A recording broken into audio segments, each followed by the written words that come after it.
All right. I love what you're all doing and what Robert is doing with his YouTube channel. I have switched to mainly a fruit raw diet for the last 4 months now with some herbs and dry and water fasting. I like that. I didn't do a lot of dry fasting growing up with this myself. We were heavy into water fasting. I got to, instead of telling you, watching that trailer on the it's a special on fasting. And these guys did an observed 40-day water fast. And it's really interesting. I haven't got to watch the whole trailer, but it's funny how you go through the emotional component as well. And I mean, when you're fasting, you're eliminating all sources of external energy that's coming into you, most except for the water. And being a universal solvent, it still has some electricity if you're not using distilled. If you're using distilled water, which is what we used to use growing up, God, I just think of the distilled water in all those plastic jugs, and and they don't make distilled water, as I know, in glass, but maybe. And have been healing from God knows what toxins, organ failure, and pain in my body. And you know, you're saying it right on, and this is the problem. You know, and this toe really brings it out. And the reason I'm showing you this is that sometimes when you take the skin off of something, there's nothing behind it. And that was a callus on the side of his toe. I wasn't gangrene or nothing. It was just a callus on the side of his toe. So when they cut the callus off, but what's callus is made of? See, there you go, and you find dead cells, and you find acids, and you find the whole mixture that agglomerates that. But where did it come from? And learning physiology and anatomy and that, you realize, well, it's just cells and fluids. So most of that's just cells agglomerated. So something wasn't moving that out, and something caused all the cell damage. What could that be? So, you know, you're back to the acid side of chemistry, because no matter what we're going through in A&P, guys, no matter what it is, everything rests here in this physical universe on two pillars. Acid, base. Acid, base. So no matter what you get into, and no matter what theory is out there, you have to rest those theories on these two pillars, because there's nothing out factually different than this. There's not a third, side of chemistry. You might claim neutral could be considered a third side, maybe. But you got your acid and your base. So acids, corrosive. That's why we call them in chemistry, corrosive. Ow. Ooh. Pain. Swelling. Right? Cationic. Meaning, it'll tear you blood up, and then it'll agglomerate you and make you hard as a rock, and then it'll tear you back down to the atomic structure again, because your body is we need those elements. We need those atoms. Thank you very much. We're out of Lego pieces, so, someone wants a baby? You got to die. I need those atoms. This is an atom rearrangement. You don't bring in, let's bring in a truckload of new atoms over here. Beep, beep, beep. Nope. No new atoms coming in.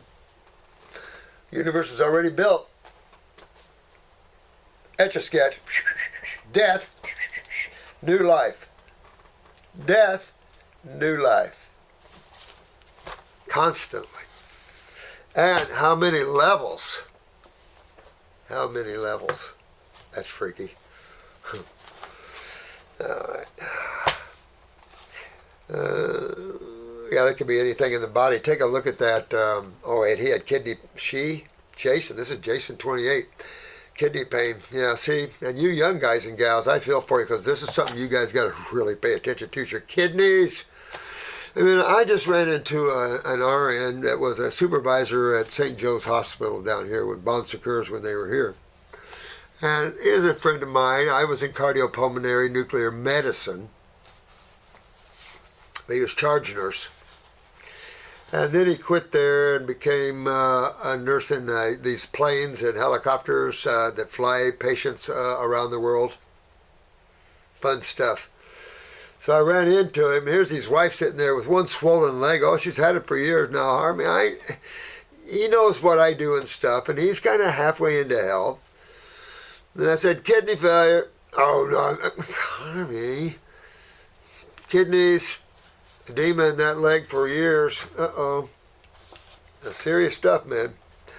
Something I've learned that has helped me a lot in recovery, which I rarely or have ever seen Robert mention in his videos, and I've watched a lot, thanks man, is that the power of deep breathing to stimulate lymph flow in the whole body. Well, I've talked a lot about the proper way of deep breathing, and we want to, you always want to think about that. Remember, we don't want to, most people thoracically breathe. In other words, now you're only filling up those upper lobes. So you want to abdominally breathe. In other words, you're putting your hand over your solar plexus here, and you want to play like this. I'm going to rest my hand. I didn't rest my shoulders. Now, if I want a full deep breath, what am I going to do? I'm going to fill my lower lobes, right?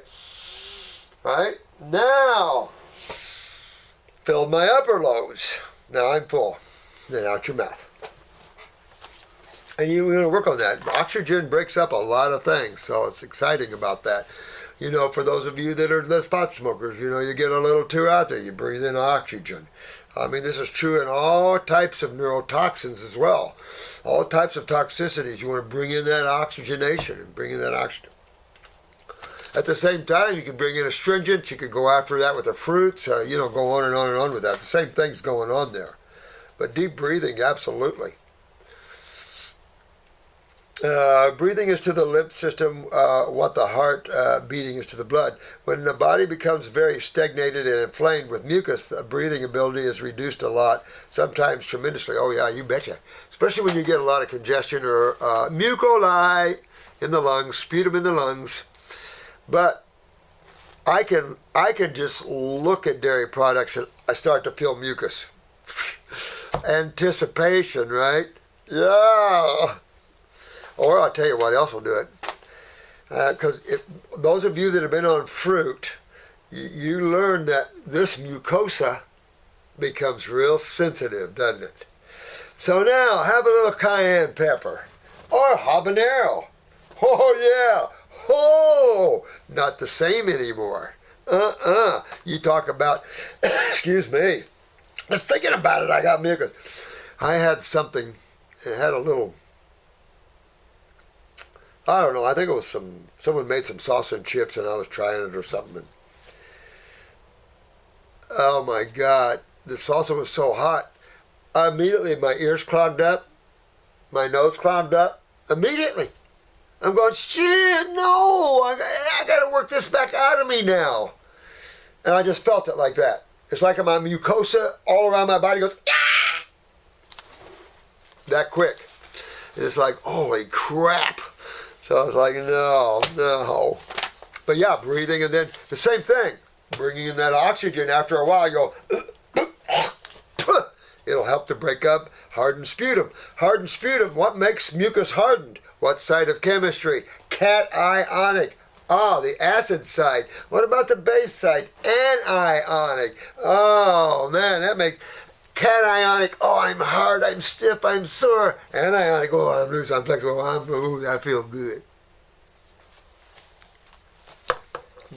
So you can see why life is more anionic than cationic, right? But there's times where cationic overrides anionic, and that's what you see in what medical doctors use the word, what is that called? Oh, diseases. Just saying.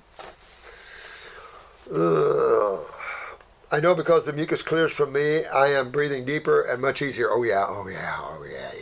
And if you get you one of these little O2 saturation things. Oh, they already cleaned my desk off.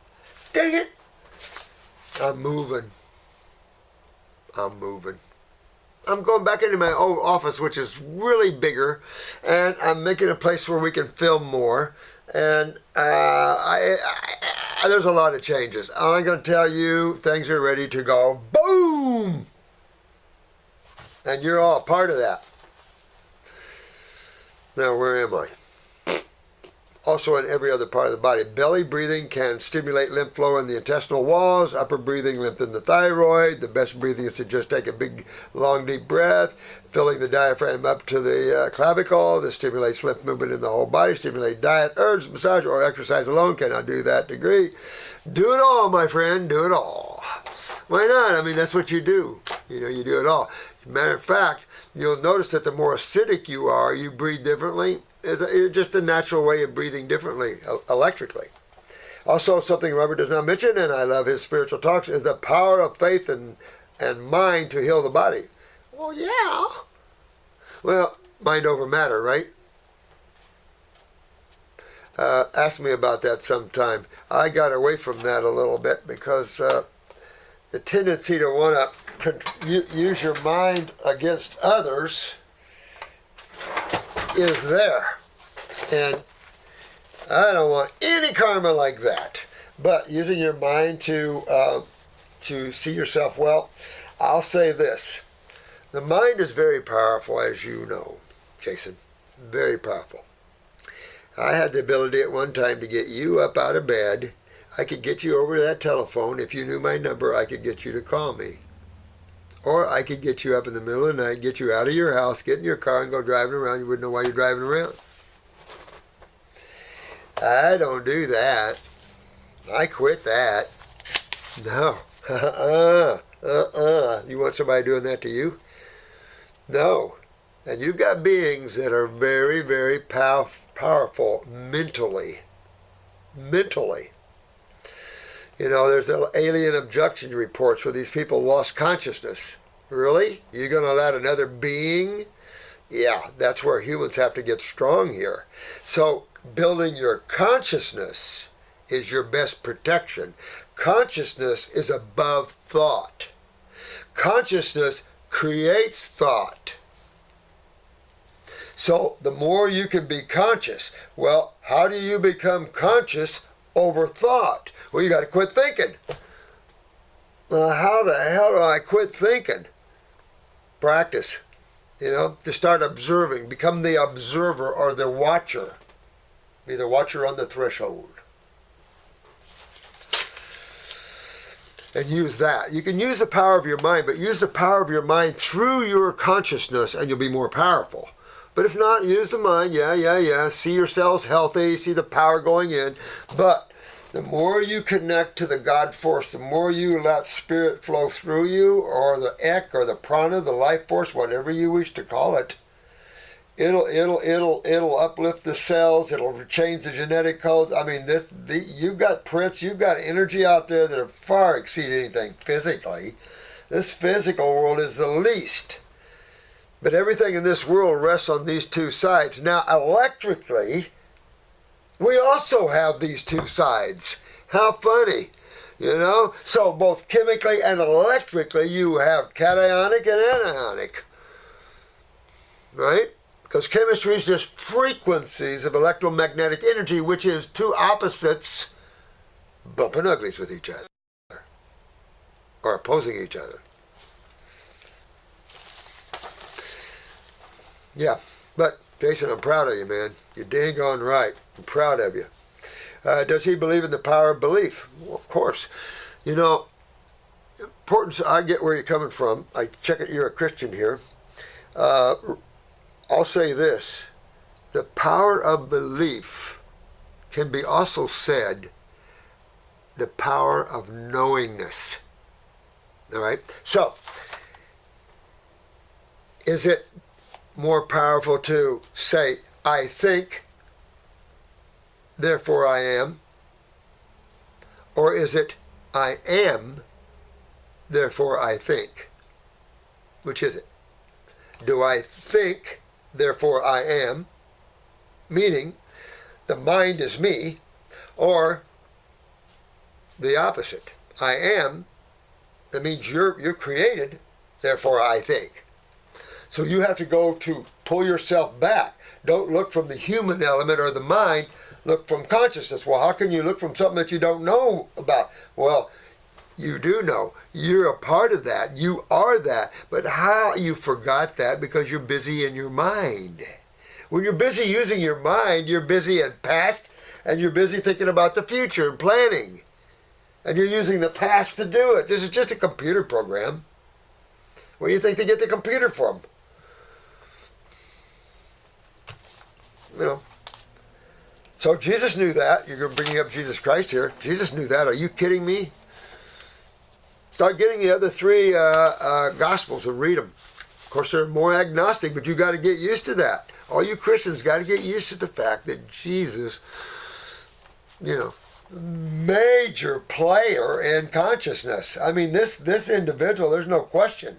People revere this Jesus as God and everything else. Well, guess what Jesus said? That you are too. You are too.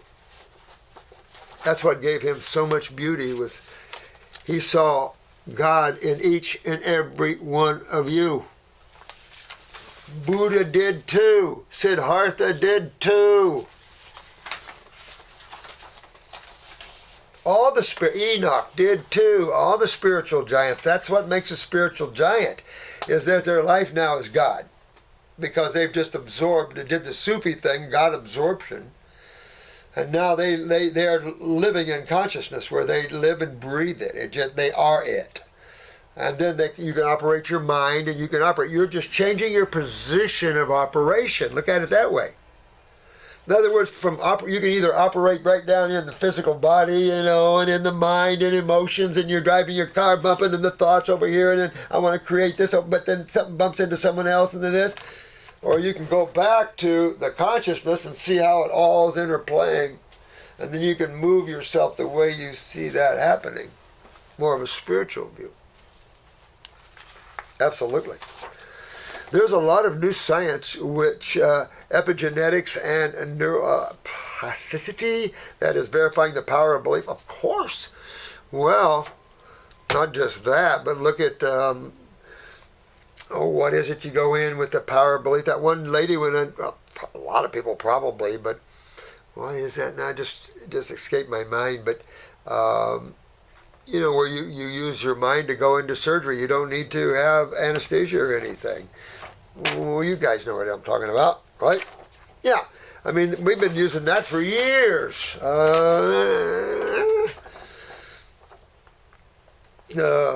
it's not a new science in that way. And the Jungian psychology, the Jungian people have been using all types of techniques, from dream theories. I've got Jungian's dream work, where they take you back in dreams and get you awake in the dream, so you're more conscious to see what that is meaning. Mm-hmm.